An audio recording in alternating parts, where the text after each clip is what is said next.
This later creates eternal battles within those children to feel as if they are not being cool or hip to the new things and culture that are going to be, and they are going to be left out. Another problem that can arise from this is the students being frustrated with themselves and disappointed they did not take their culture seriously the first time around. Schools should have the biggest fear of assimilation possible.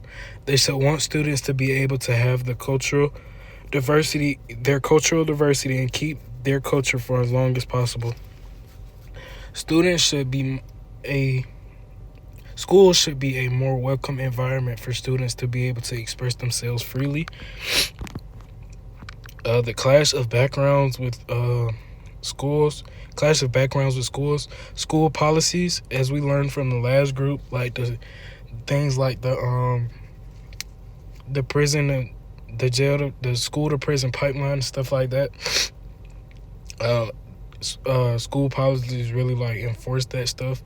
With students who are from backgrounds of hardship and diversity, they will often face discrimination and or the lack of being able to represent themselves appropriately in schools due to policies incorporated by the schools.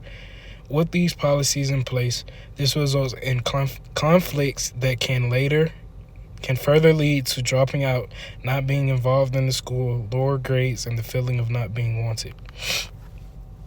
What can schools do? Schools should be trying to address these issues head on not by implementing the barriers and pipelines put in place. We as educators should be fighting to tear down these barriers for our children to feel safe and loved in the school system. Teachers' roles in empowering students. Teachers' validation. Teachers play vital roles in shaping students and molding them into the future of our country.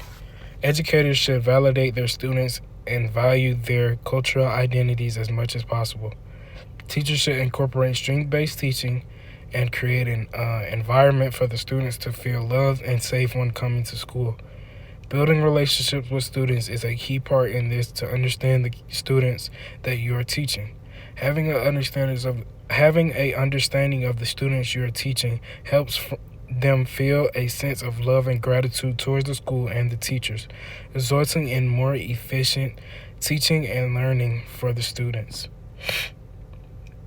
This is a video that I have. I'm going to put the link to the PowerPoint in the email that I'm going to send, so if you want to watch the video, you can.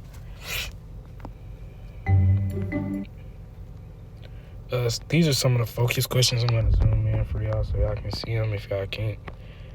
Y'all also have the PowerPoint as well if you want to answer the questions.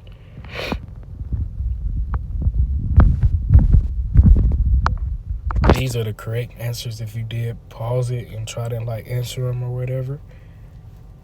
But that is the end of the presentation that I put in place.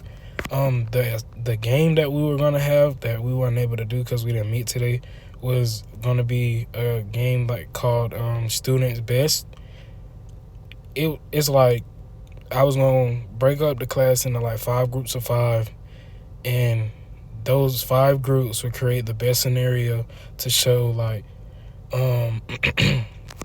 cultural representation in the classroom or lack thereof of cultural representation in the classroom. And after each group went, they was going to have 1 minute, 30 seconds apiece. After each group went, people would vote on who had the best presentation. But nobody would be able to vote for their group because that's biased. Everybody was going to vote for their group anyway. But yeah, since we wasn't able to meet, I was just going to have to tell y'all what it was. Hopefully we can do it, though. Thank y'all for y'all time. I hope y'all have a great rest of y'all day.